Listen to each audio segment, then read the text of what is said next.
Welcome to Home Gym History.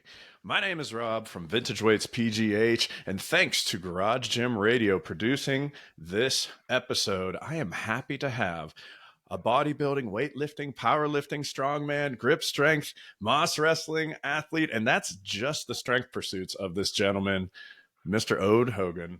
Welcome to the show. Thank you. Happy to be here.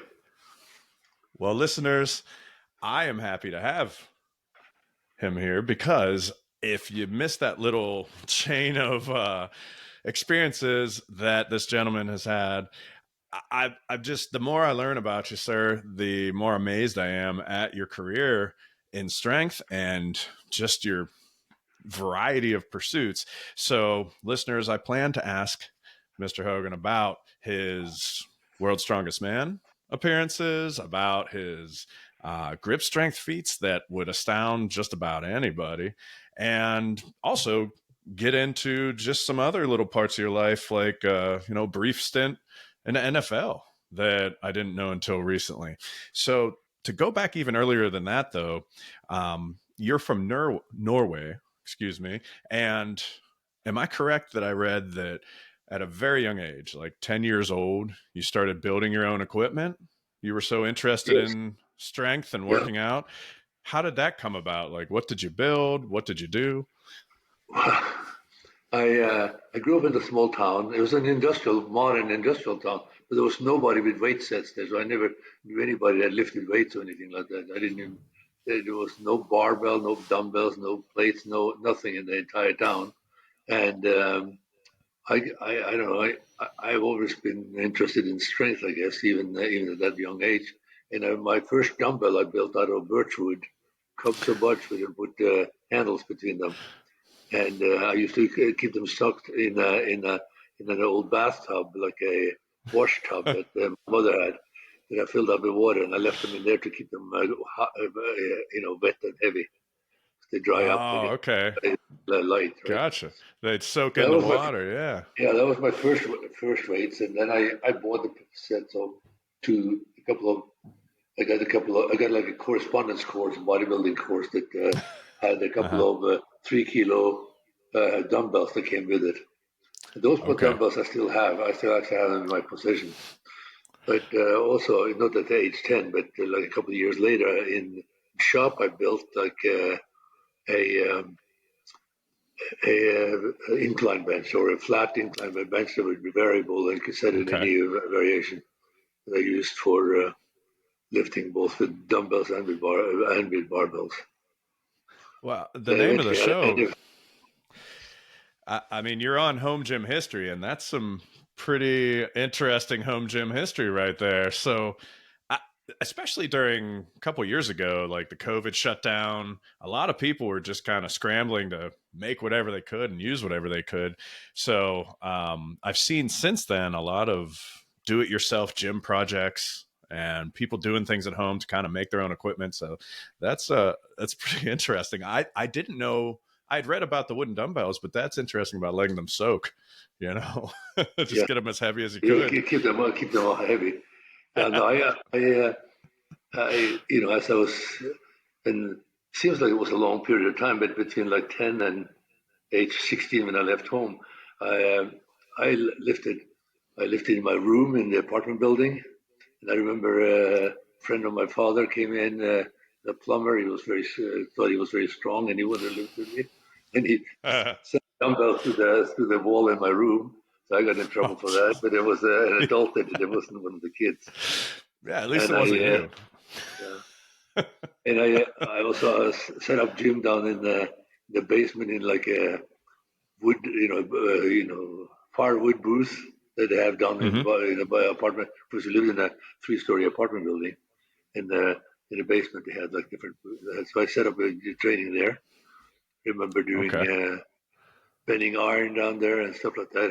Used to go to the hardware store and buy pieces of iron to bend. Yeah, And that's some serious old time strongman yeah, endeavors there. I even had buckets of rice and buckets of beans and stuff like that in sand that I was hardening Yeah. my hand on.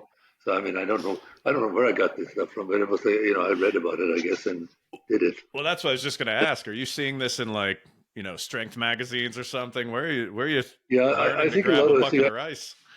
yeah, a lot of the things that may have been like a kung fu course or something, martial arts course.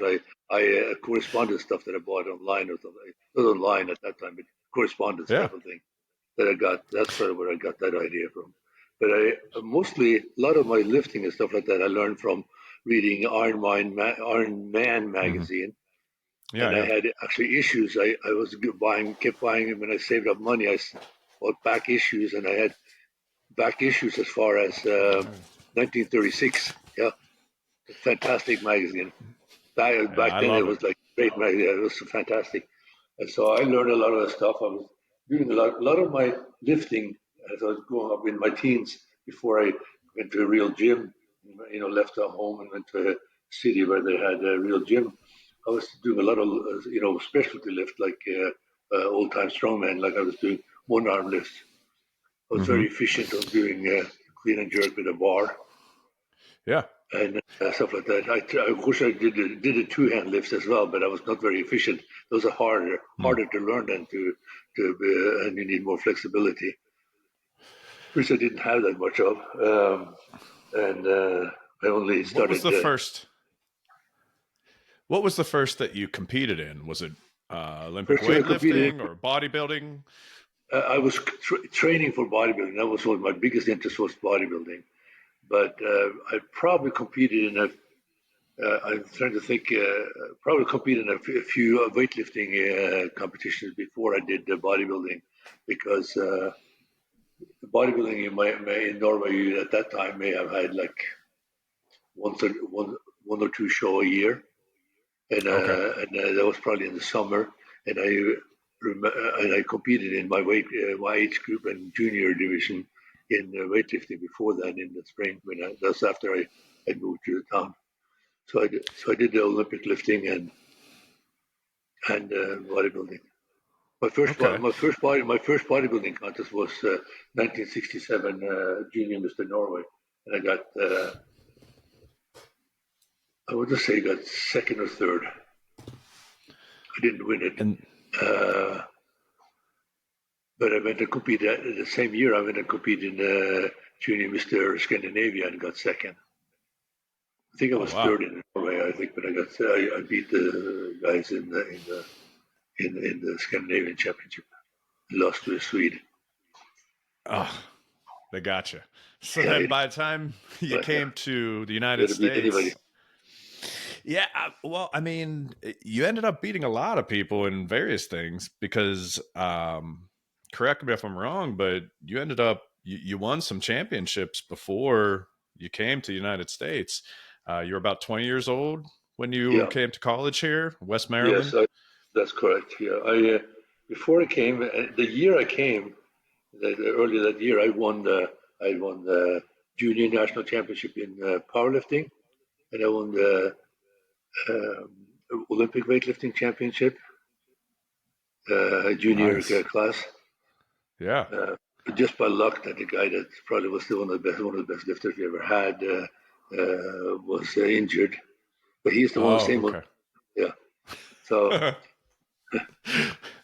but anyway, Your main, I am very happy to have won that anyway.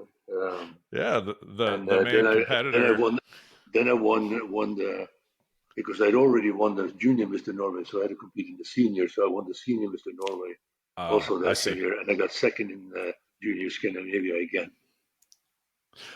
This Well, time I then you're lost to a Finn. walking. Yeah, so the Swede didn't get you that time. A Finn got you. So, yeah.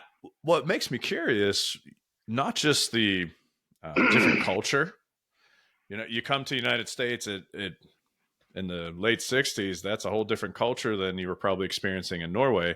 But you're also walking around campus, and you're a pretty accomplished strength athlete and bodybuilding champion. So, do you remember what it was like to come to the United States or come to the university here in terms of anything that stood out to you that was, different culturally or, you know, I know it's Yeah, quite a while yeah. ago because Yeah, listeners, that if was you it. No, don't I know, remember. I remember. it's So I had a lot of vivid memories about it. Anyway, because I come and of course I was a bodybuilder, so I was always wearing not so much like tank tops or like I remember like I had a leather vest. I think nice. like a Viking thing with like made out of some kind of skin with a furry vest with the arms sticking out so you can show off your arms.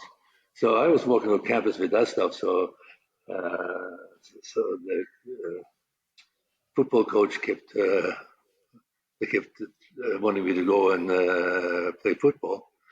And Yeah. I was kind of hesitant because I wanted to do bodybuilding, but then I couldn't find any weight. The gym in the college was so terrible that I remember pretty specifically they had like 365 pounds of weight, and that's I could bench press that not easy, but that would be like my top set.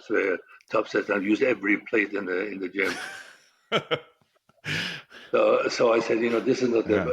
dumbbells. So it's not really, and it was one of those suicide benches. If you know those Oh with the yeah. narrow stance.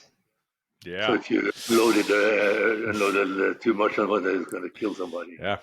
Anyway, It'll tip over, or those cups. You could miss those yeah, cups and yeah, fall back. yeah. Yeah.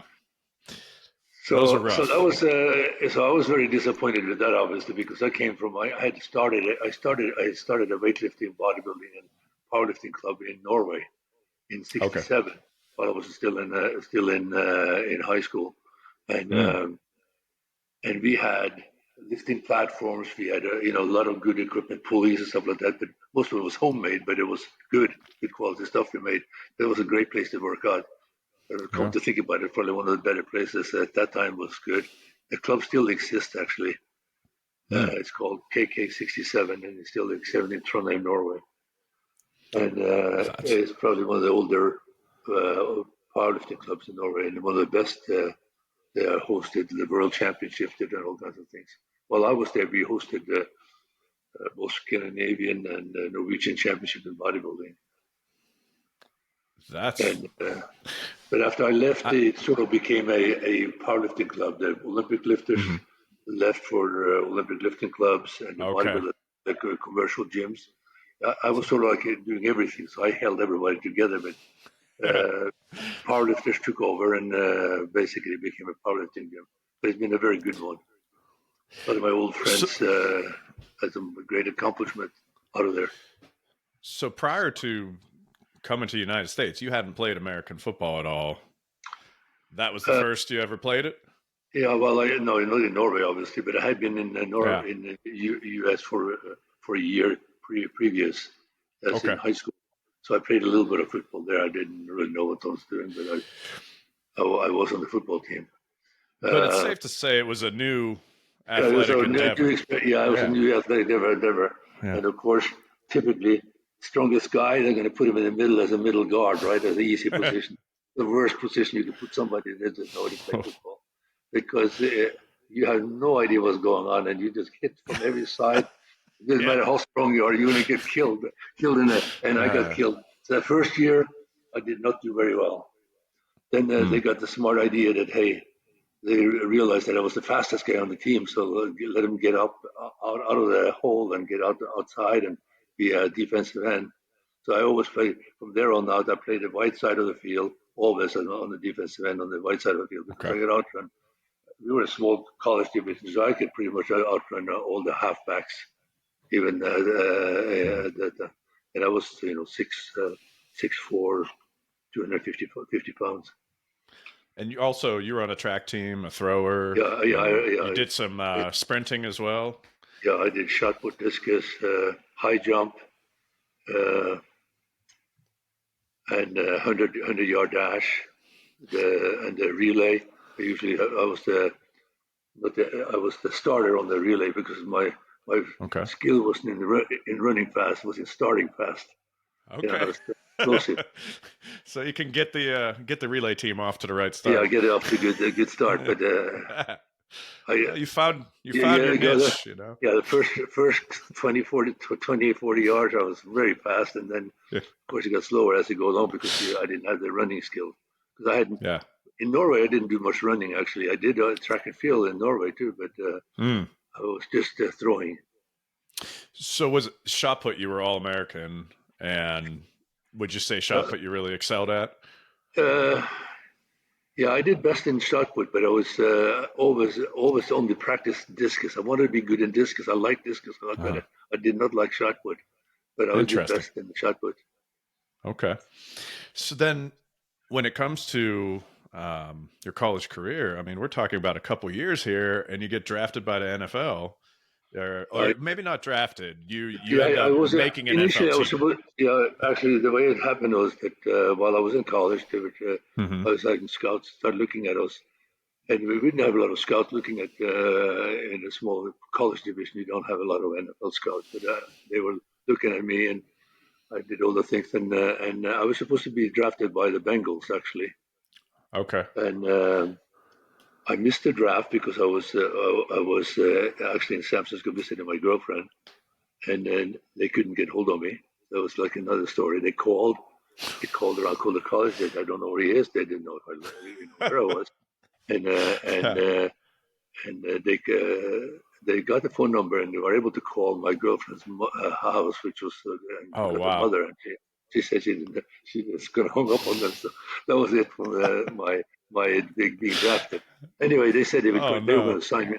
They were going to sign me anyway, but Okay. before I did sign with the Bengals, I had the opportunity to go for like a free agent camp with the Redskins, Mm. Washington Generals, Okay. with George Allen. George Allen is and was a legendary coach. So Yeah.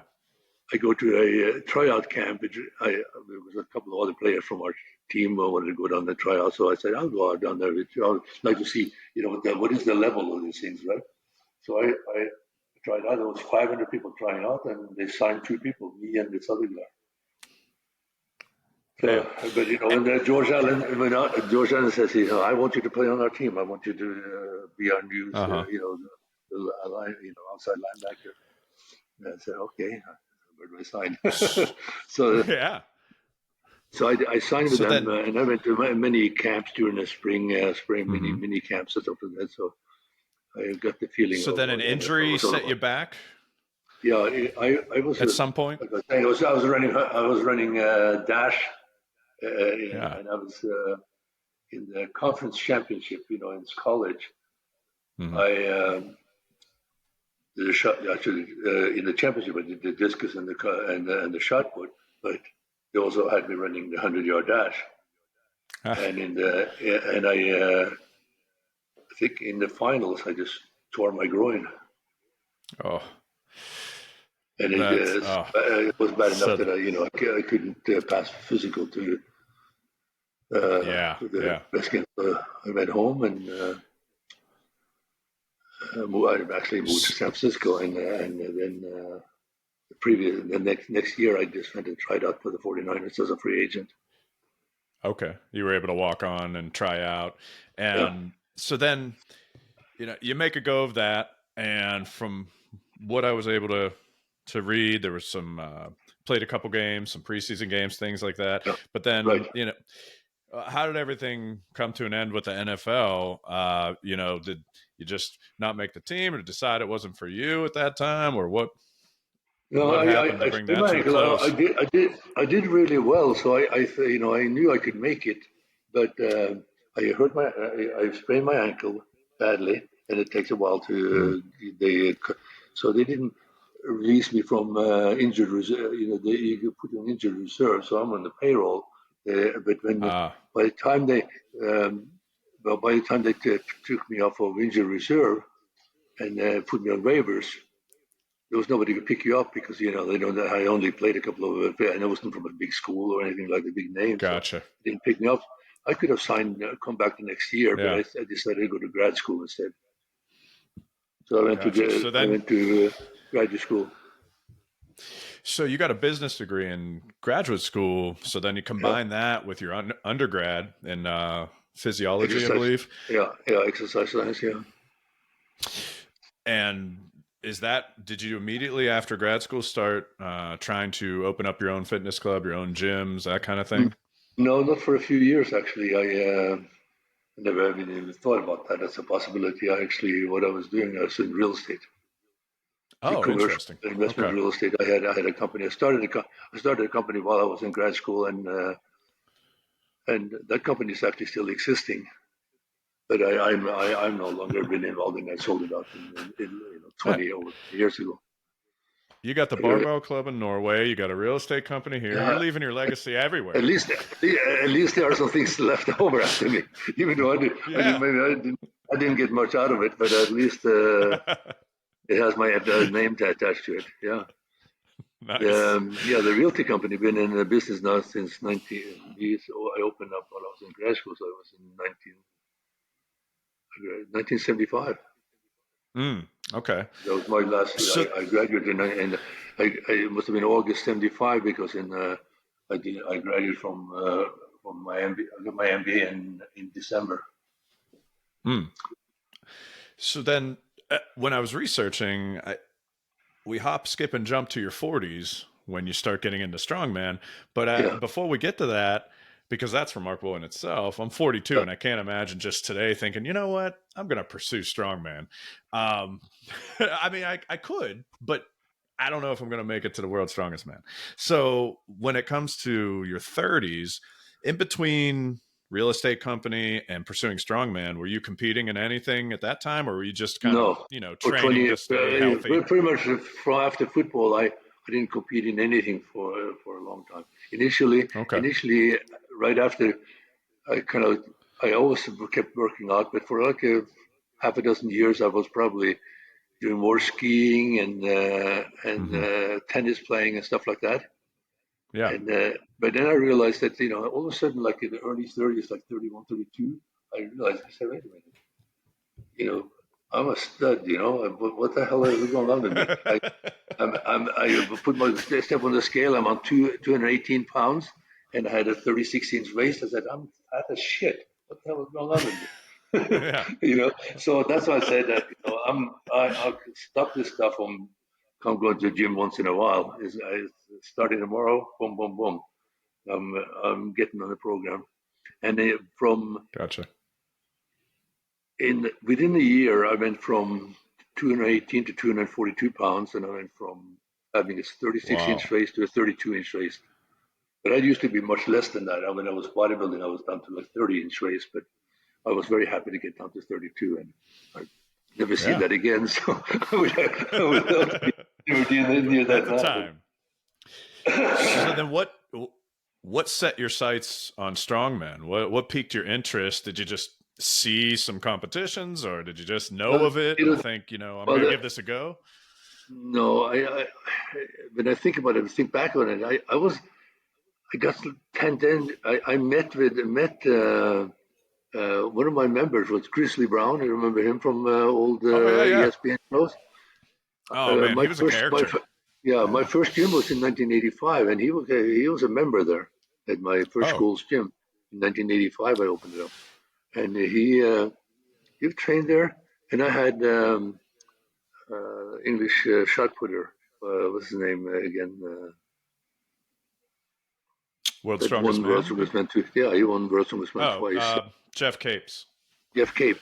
Jeff Capes Yeah. trained there a couple of times, came out stuff like that. So I met them and stuff like that. And Okay. I mean, I was close enough with that, but I Yeah. didn't even know what it was because back then in the 80s, we didn't see it on TV in the US. Yeah. So we didn't Yeah. really know what was going on. I know they were doing Hmm. this stuff, but I didn't know what it was and what it entailed. I wish I had been because if I started at Yeah. my 30s, that would have been a totally different story than starting at mid 40s. Yeah, I started watching I mean it was basically reruns of World's Strongest Man Right. in like the 1990s. They Yeah, started to that's when air it. them That's here. Yeah, that's how we started getting popular again in the US Yeah. because they started watching it all the time, right? So I But since it so no, was I got so the way I got involved in it is essentially I used to I had the Gold's Gym in Hawaii Mhm. and I always I was training all the time. Now I developed gyms after I kind of I got out of the real estate business as I was going into the gym business and Mhm. opened up a lot of gyms in the Bay Area and in Hawaii. We had a big Gold Stream in Hawaii, and in there we we sponsored some of the powerlifting competitions and stuff like that. There was local, Okay. a lot of powerlifting was very popular, and also bodybuilding contests and stuff like that. So, but anyway, one Mm-hmm. of the guys that put on those competitions was Gus Rethridge. He was in World Mm-hmm. Strongman in like 1980. And Okay. when he came to town, and he didn't live in Hawaii, he just came to Hawaii to put on this competition.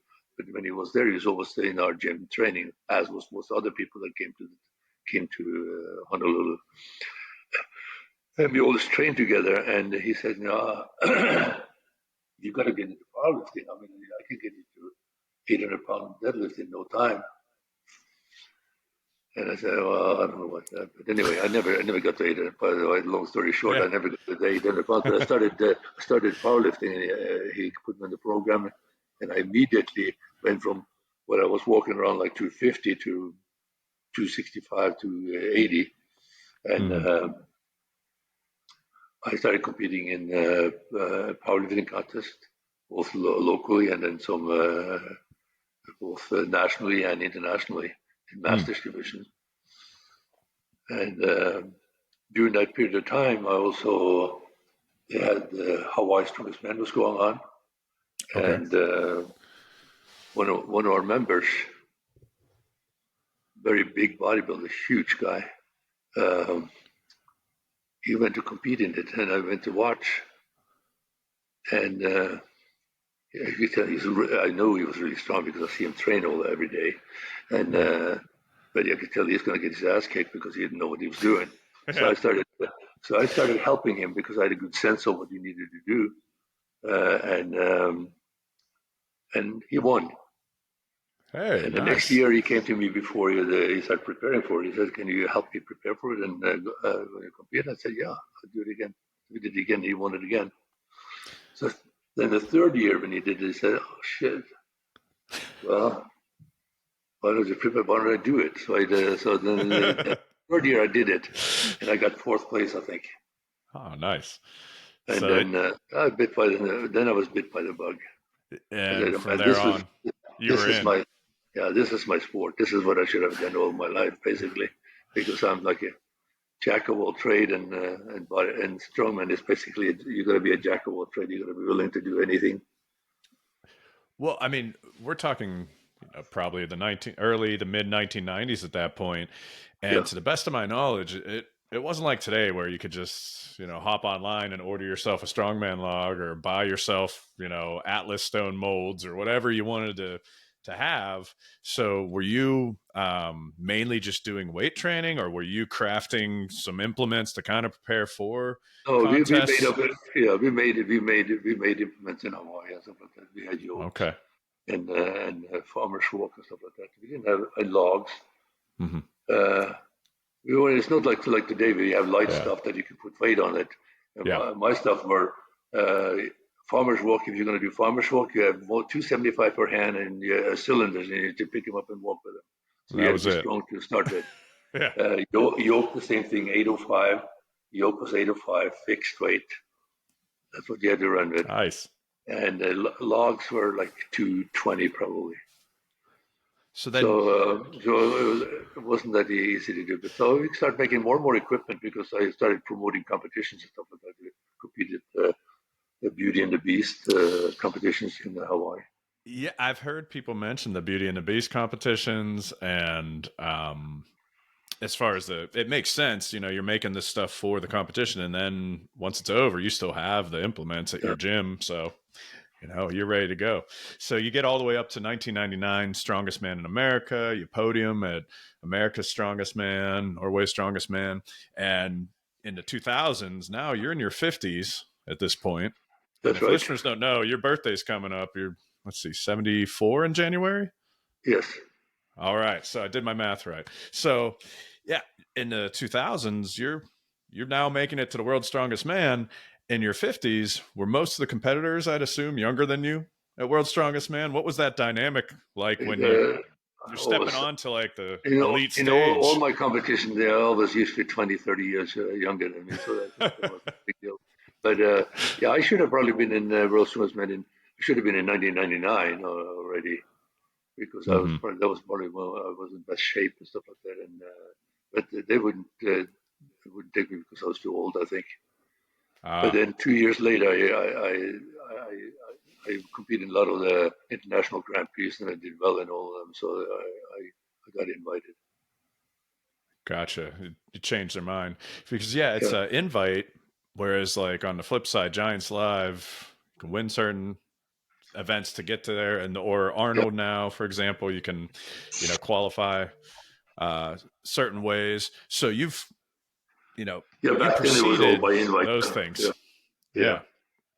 So then We, I was you were. also one of the founders of the World's Strongest Man Super Series. So we were the Mhm. feeder for the World's Strongest Man at that time, the qualifier through then.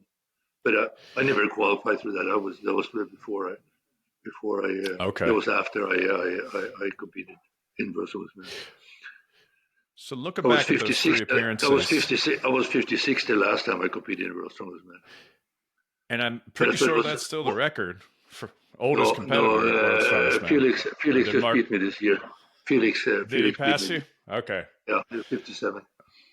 But Are you going to recruit Felix over to grip strength now? Because I mean, his hands are unbelievable. no, I think he's interested in starting. We talked about it at the OSG, and he said, yeah, he's interested in doing that because we have Oh competed man. against each other in the grip competitions before many times.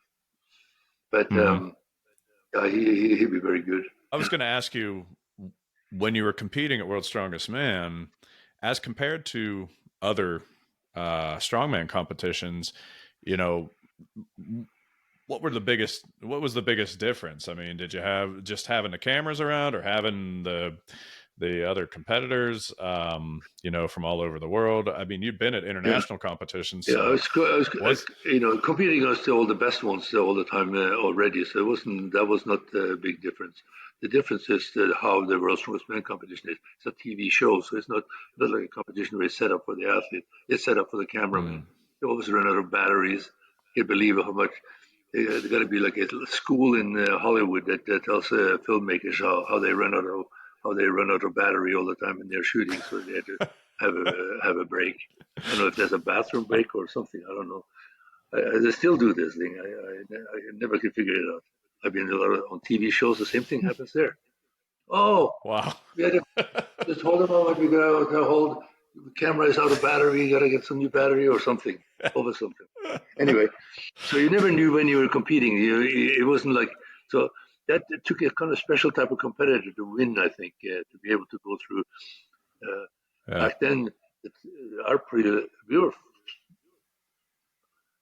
the preliminaries over several days. We competed like 3 days and probably had a day off in the middle and stuff like that before the final. So it was over a period of Hmm. time. You only had one or two events per day, and then you never knew when you would actually be on stage doing it. So you're warming up and ready. If you are fidgety and nervous like hell, you're not going to do very well.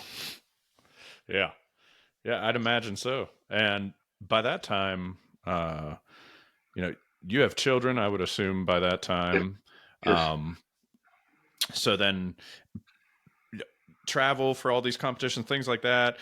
Is it was it fairly easy with your managing your gyms, things like that, and family life to Well, make it to them, or by the time I was in by the time I was in my 50s, I was like the managing director um, for the chain of gyms in Europe for the American company from okay. 24 Fitness. So travel was easy for me. I travel. The problem was the more training. I had very good setup Mm, at the office because I set up a training center, but in the basement of my of the office building. So I had all the tires and stones and all the stuff down there because you didn't have those in the gyms. The gyms were kind of like much health spas. yeah. So but I had to travel a lot because I covered. Was all in charge of Norway, Sweden, Denmark, Germany, and Oh wow. Spain. So so I had a bit of travel. But I usually did when I had a chance. I trained mostly at home. I mean, mostly there. Hmm.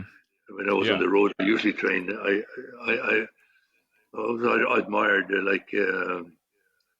Haftor, because I know he was Hmm. traveling a lot during the filming and stuff like that, and he was always coming into different gyms and training. And I never, when I went to other gym, I did a little bit of training, but not like heavy lifting. I did that while I was home, so I try to keep my travel short. Gotcha. And then we get to competitions. I just went to a competition Uh-oh, and you froze and there for a competed. second. And my family, my my oldest daughter, Do you she was still hear born me, Ode? in 2001. So and then my first time at Russian was in Kuala Lumpur in 2001. She was like Hmm. 88 months and she was with us. So she traveled her first year because of my competition and because we lived in Norway and Hawaii and Norway basically. She went to she had her passport in her first passport, the first 12 months, 8 different countries where she actually was. You froze for just a second there, but is this your daughter you're talking about? The first Yes, 18 months of life? Oh, wow. So yeah. she was a world traveler from the start. She before she was 1 year old, she had been to eight different countries. Amazing. Amazing. So then, at what point do you start the training hall and how long has that been open? Well, And that's your current gym. it started as a home. It started. You were talking about home gyms. So it started as a home gym. When Okay. I moved to, when I came back after a stint in Norway as in Europe as a managing director for 24-hour business, they brought me back to Hmm. US, and I came back here to work with one of their companies they owned, Apex Fitness, that I'd been actually Okay. instrumental in starting. Also, I had been part of starting that in originally. But Interesting. I wanted to come back doing that, and then Hmm. when I did that, I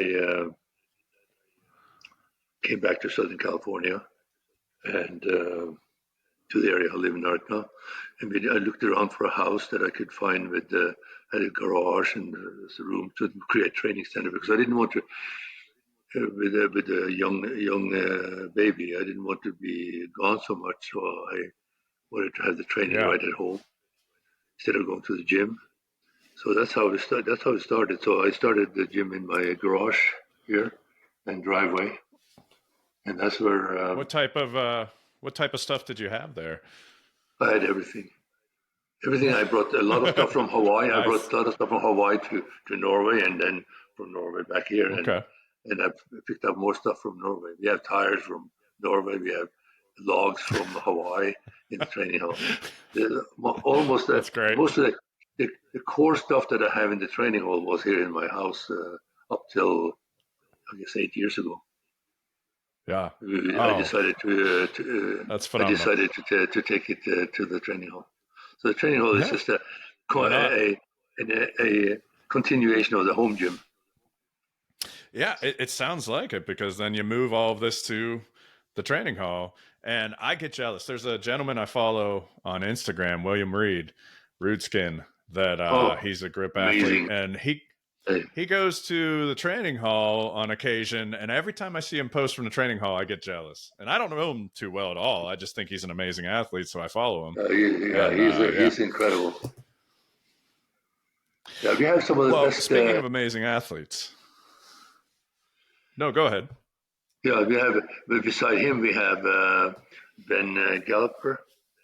He comes also Hmm. from. They both live down in LA, so they're pretty far away. But they come and train 2 3 times a week. Galloper has been very steady since he started lifting, and he is just amazing. He's like 165 pounds, and he can lift the inch dumbbell like it's nothing. That's incredible. I was going to ask you about a young man who called you and wanted to come out, Martine. So you know he ends up becoming and rightfully earning the 2019 World's Strongest Man. But you know he got his start at the training hall with you. I think he even lived with you for a period of time. So Well, what no, he was got started here because he came to start. He wanted to go and compete in one of my competitions, and I didn't allow him to. Or he realized the first year he did realize he wasn't strong enough to even try because he came out to try the equipment. He couldn't lift the weights mm, because the events were so heavy. But he started coming out and right on the week. He was living in L. A. He wasn't living out here. He was living in L.A. But he was coming out here every weekend to train. Okay. So he trained me for So, like I mean, he trained for many years there before we then decided to open up the training hall, and he was part of that. And he's actually one of the uh, main owners. He's the second biggest owner of the training hall beside myself. oh, excellent. Yeah. So, I mean, it's interesting to me though. You're talking about older lifts. I was a fan of Martin's from the start, and for many reasons. But then I absolutely loved when he broke the Steinborn squat record. So, how did that take shape? Because that was during his time when he was with you. Not that he's not Yes, with you now, but I no, just it mean was a when he fun. was Yeah, training. yeah, no, it was very, very funny situation actually, because he was at that time he was living in my garage, and Perfect. literally it was a garage. We had moved the equipment out, and he had they created a man cave back there.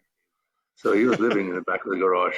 Now it's an actually one bedroom apartment back there, but back then it was just a man cave made up.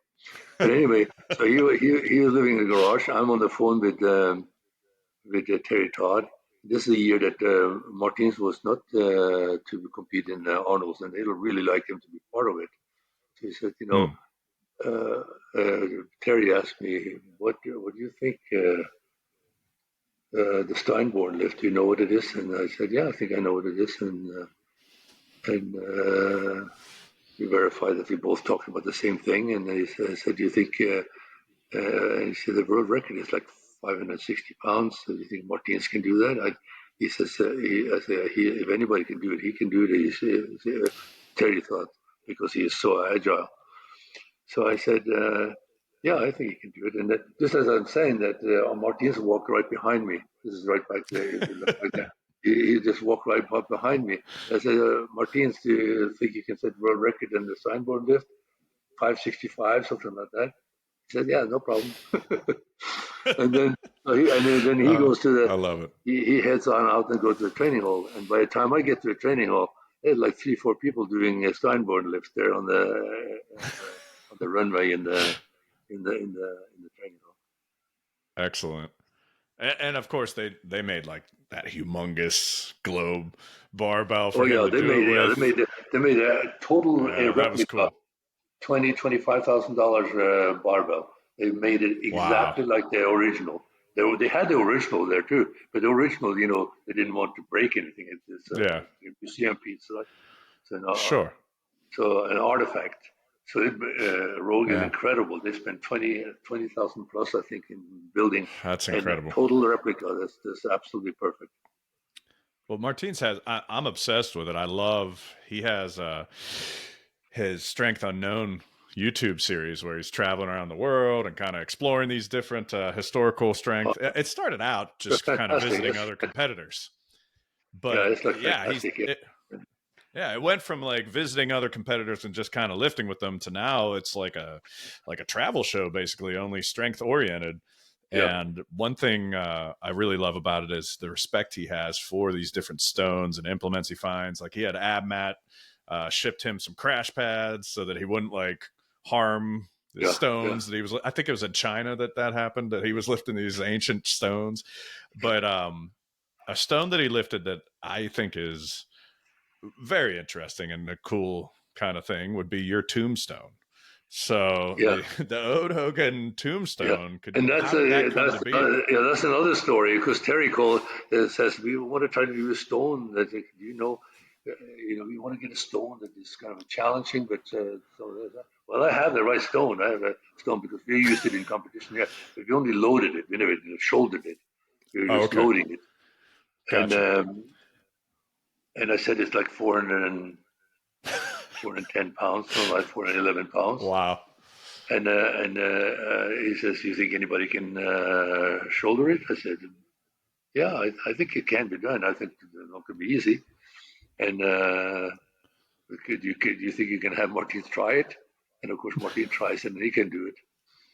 So we had other people come down and try before I shipped it off too. They couldn't do it, but I don't know mention any names, but it takes a lot Yeah. to lift something like that. It takes a lot of. You can do it very easily because like Martinez can put it on his lap and you can sit there and almost let go of it and talk to you and tell you what he's going to Okay. do next. While most people are Wow. just struggling to get it there and hold it there, and Yeah. because Yeah. they can't get into that kind of squat position and being that comfortable. Sure. It's just strength is important, but flexibility is important if you're going to do strength athletics. Yeah.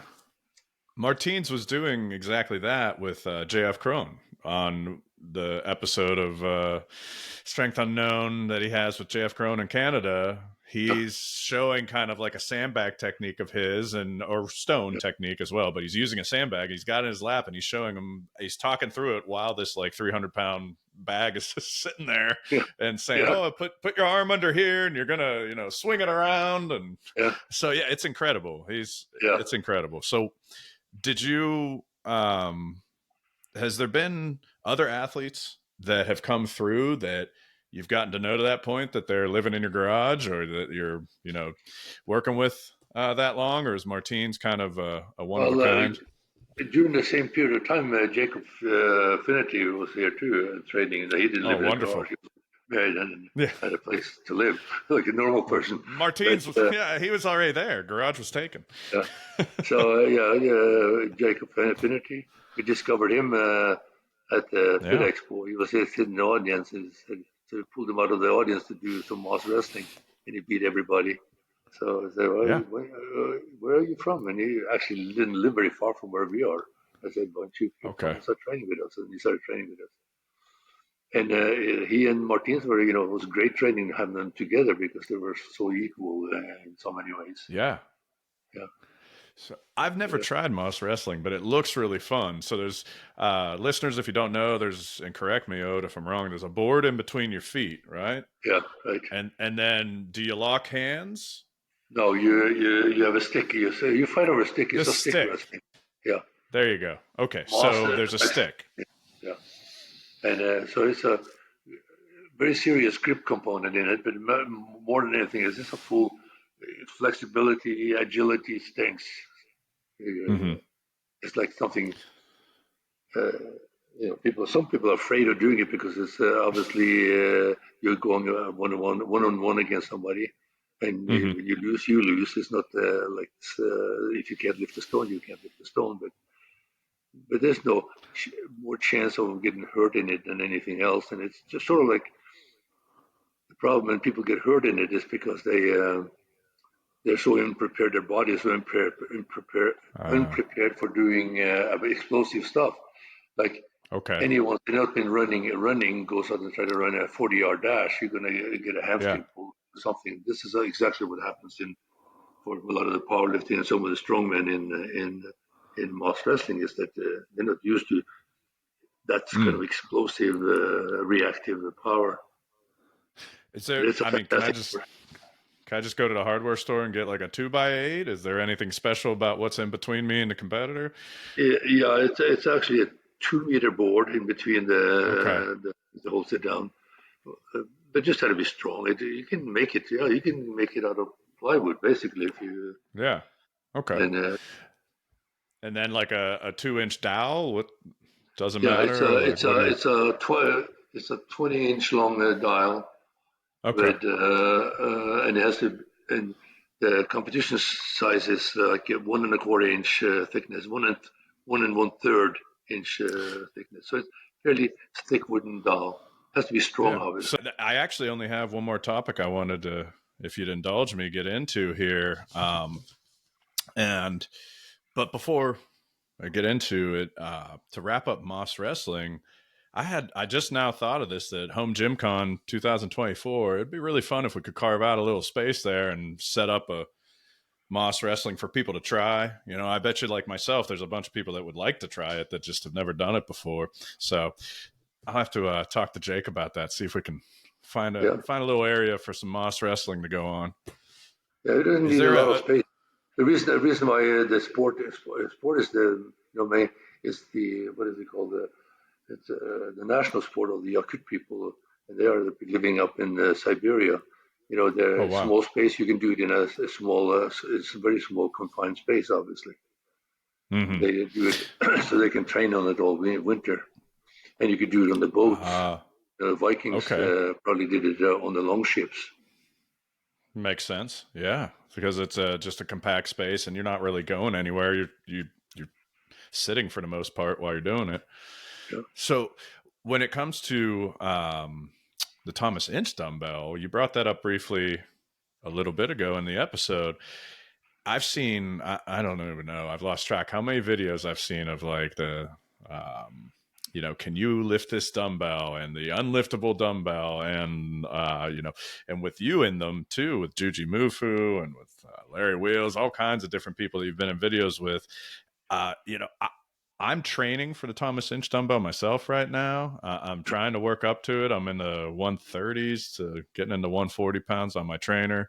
Um, how did you even hear about it? How did you first learn of the Thomas Inch dumbbell? When did you first try one? I think I'd heard about it and read about it in the Iron Mind magazine back in the Oh, okay. 90s. And then I think like in early 2000, I was in a competition in, I think it's 2001, maybe, I don't know, in up in the Northwest, up in Boston, Art McDermott's competition there. There was a booth that had an inch dumbbell, and a couple of guys over went on it to check it out. And I lifted it the first time I tried it. Incredible. But uh, Yeah.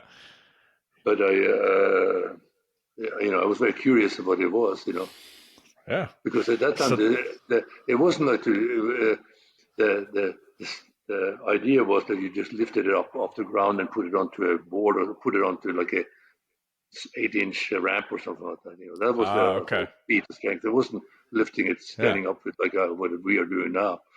Yeah. Yeah. Because I don't think you're lifting it unless you stand up and lock it out. There's a lot of, I shouldn't say a lot. There's a handful of different strength athletes that I follow online that do amazing things with the Thomas Inch dumbbell, like Zach Mullins and Ben Helms and Yeah. Jed Johnson. Did you see recently Ben Helms? I don't know if you ever heard of him. He's fairly new to the sport, maybe second year. I think it's his second year competing in grip, and he was able to clean and press the inch. So, That's outstanding. I mean, if you haven't seen the video, I can Good to see. send it to you.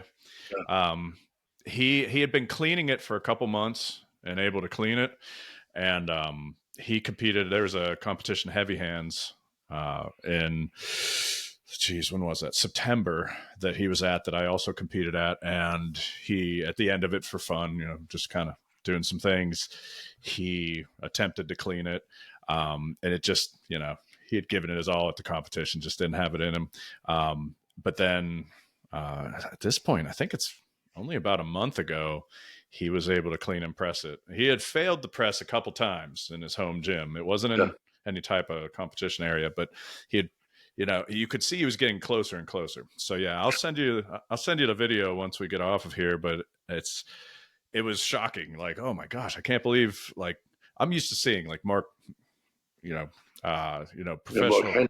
Yeah, Mark Mark Henry. Henry. Thank you. Yeah, Mark Henry, like a world's strongest man, Mark Henry, clean and press it. This is just like your kind of average guy in his home gym. So that leads me to my question, long-winded question here. You took the Thomas Inch replica around to some shows and things. You yourself walked up to it and lifted the first time. Did you ever encounter people that were able to just walk up and lift it, having never touched it before, that kind of surprised you? yeah. But I'm more surprised how many people can't do it really in Yeah. some ways. Yeah. But there are some people surprising one because I took him to a lot of shows, and if you get to half, a few people, if you get one or two people that actually lift it off the ground, you're lucky, and they can't do it the second time. They usually can do it the first time they try, but not they can't do it again. Okay. But I had at a UFC fan expo one year, Hmm. and we probably had 500 people try. Nobody could it, and we had some celebrity, both fighters and baseball players, try it out, and Interesting. they could lift it. So a lot of people have tried it, and I can tell you that. A lot of people have failed. Well, I mean, do you have any advice for it? Rather, you lifted it your first time, but any advice for someone like me that, I mean, right now I have a replica that I'm only able to drag across the floor, but I'm training for it the way I'd train for anything else. I'm trying to progressively, Well, heavier and I, heavier. I've seen people that I couldn't do it the first time, but they keep training on it and they're able to do it. Or just keep lifting it and then holding it and then setting it down using the negative. I think it's Okay. helpful. Yeah. I have a dumbbell that nobody other than Mike Burke has gotten off the floor, and that's a 250-pound dumbbell with a 2.5 inch grip Oh and my smooth goodness. handle. And then nobody has been able to actually get air on it. Brian Shaw tried, Mike Martinez. Wow. I have tried. Many people have tried. And Yeah. my goal is to be able to lift that. Did you stumble But upon it? Have it made no, specifically? it was made for me. Okay. They made me a series of dumbbells. I have 220-pound dumbbells, identical to that. Okay.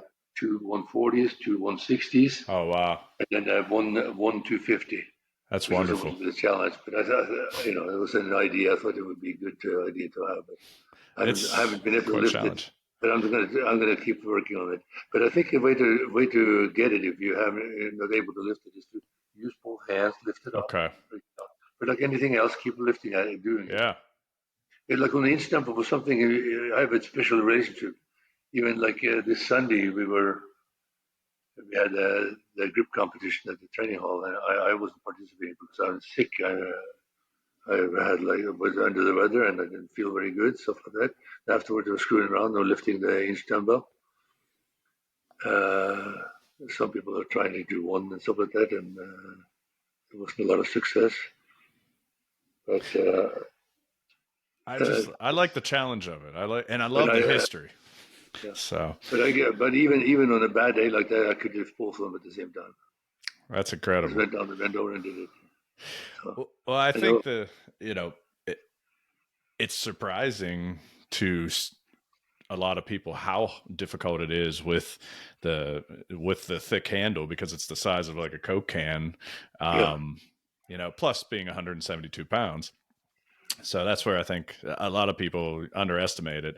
And even the replica I've had people come into my home gym and they're like, oh my gosh, because it's humongous. I have Globe dumbbells. I like a lot of old weights. So it's sitting next to like my York Globe yeah, dumbbells yeah. and it dwarfs them, it's so it gets a lot of attention when people come into my home gym. But it's Um, a full replica of 170. It's actually it's 168. It's an Iron Mind. You mentioned how you saw it in Iron Mind magazine. Well, it's an Yeah, Iron Mind. They used to make replicas, yeah. and they were slightly lighter, so it's 168 pounds, and that's the one that I have in my possession that I'm hoping to lift. So we'll see. Yeah, but that's within the range of Yeah, 168 to 174. yeah. So I'll get there No, sooner or later. yeah, You know. sometimes like the one they used at Brian Shaw Classic, Hmm. the one that was supposed to be the replica was one, was basically 176, was 80 kilos. Yeah, I And the original one is 78 kilo. That's what it's supposed to be. But a couple of pounds, a couple of kilos up and down. I think it's or pounds up and down. There's not a huge well, difference. if I get to the point that I can lift this one, I'm sure I'll get to the point that I can lift the 172 or 176. Yeah, yeah, absolutely, You know, absolutely.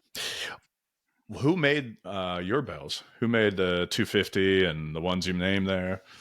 Uh, one I did get one of them I got from Iron Mine, I think.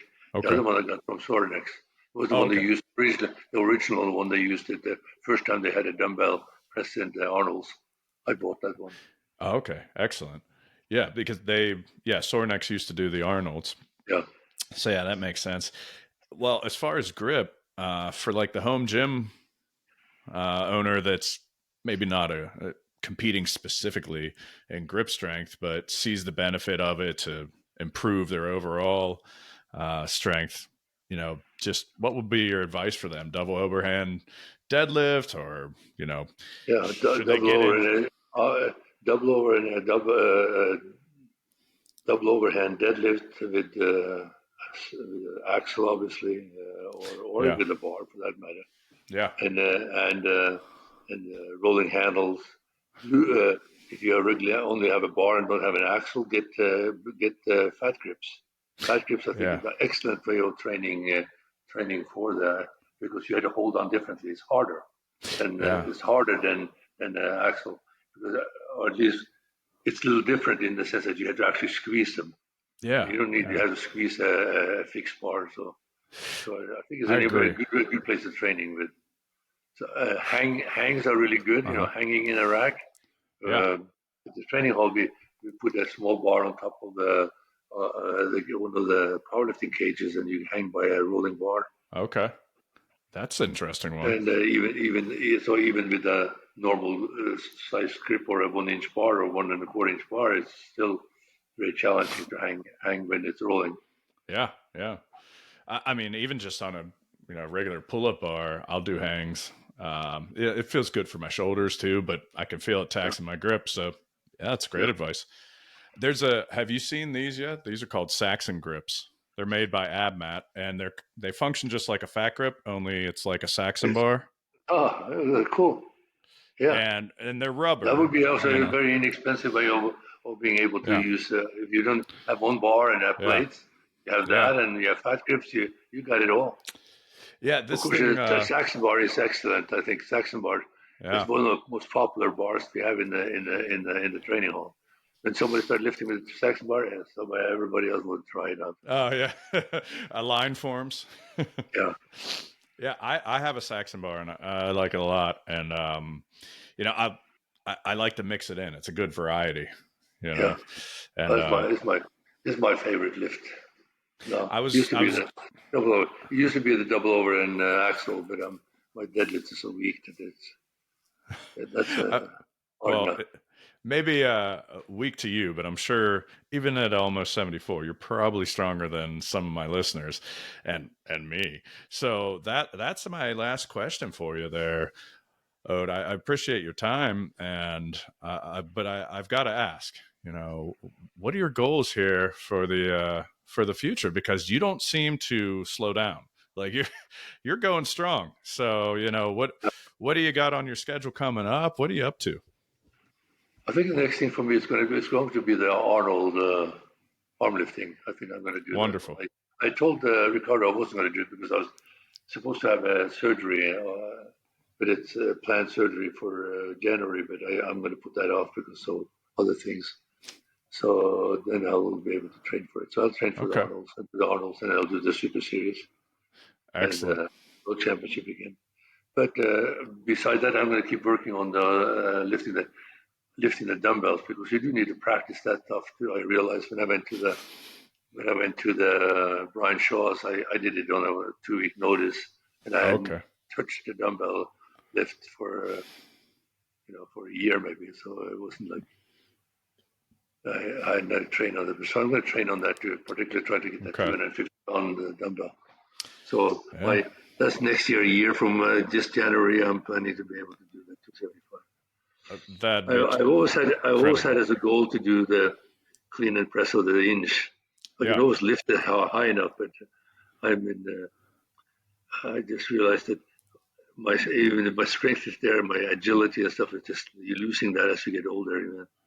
Tough to clean a dumbbell. Well, seeing Ben Helms even clean it, the way that thing would land on him, Yeah, I mean, my goodness, it is like the weight of a human being tackling you. I mean, he would have yeah, to he'd steady himself, and it was just incredible to watch him yeah. even clean it, let alone clean and press. So yeah, I'll send you that video over. But your 250-pound dumbbell, that would be incredible. Does it have a name? Have you named it, or is it just a 250 Yeah, pound dumbbell? it has my name on it. Iron, Excellent. Iron Grip, the barbell company made them. Yeah, Okay. so they embossed my name and Iron Grip on it. Excellent. Well, I mean, this has really been a pleasure. I I, can't I, thank you enough. I do have the Vice Grip Challenge, which is Oh, really? nobody but me have done it so far. Not that I haven't gotten too many people try it because it's so tough. You, You take 220-pound dumbbells, with the 2.5 hand grips. You do Yeah. 5 reps, then you run on to the next one, which is the 140, and you do 3 reps. Then you go to 160 and do 2 reps, and then you take two-inch dumbbells and go and lift those 2 inch. Because most people get even the guys that can get through the first three can't get the inch after that. Oh, you're probably, I can't imagine how taxed you are by that point. So the I Vice haven't Grip tried. Challenge. I haven't tried it lately, Okay. but I'm going to have to try that shortly. That's going to be part of Yeah. my training. Have you had anyone attempt it at the training hall? Oh yeah, I had a few people try it, but I haven't been able to. They got. I had Eddie Williams from Australia came in Oh and yeah, tried it. I Eddie just Joe. saw him. Yeah, I just saw him in at the OSG, and he said, he wants to come back, and he got humbled by that, so he wanted to come and have a retry at it. But it's not easy because you're able to have the strength to do it, but then Mhm. at the same time you have to have the endurance in your hands that you're able to, because it's all good done, like in a minute, right? Yeah, Maybe yeah. maybe it'll take 2 minutes. Uh, I can't even imagine. Yeah. But I mean, the advice you gave me, I really appreciate. I'm going to start doing those negatives with my inch replica. I'll mix Yeah, that into my training. I didn't think of that. So that'll be really great. And as far as going forward, I'll be looking for you and rooting for you at the Arnold, coming up in March. And then I'll be competing in Super Series myself out here. I'm in Pittsburgh, PA. So okay, I'll great. probably, I'll either go to a buddy of mine in Ohio's or I'll host it myself. And yeah. And of course, too, listeners, Home Gym Con has a Arm Lifting USA competition, and there's a ticket package too with it that you can, register for the event and have a discounted Where, ticket. where is the So homecoming? Where is it? it's in Indiana. So it's in Okay. French Lick, Indiana, this small town that has a humongous resort. Basically, it's Yeah. a beautiful resort and has a nice big convention hall that they set up in last year, Oh, and yeah. some other rooms and things where I did like a couple live podcasts. And yeah, it was a great time. Home gym owners from all over the country and the world came, and it You was get a lot of vendors. You got some good vendors then. a lot. Yeah, I don't even know at this point, probably quadrupled from last year, but yeah, a lot. The thing that I like is it's all the equipment.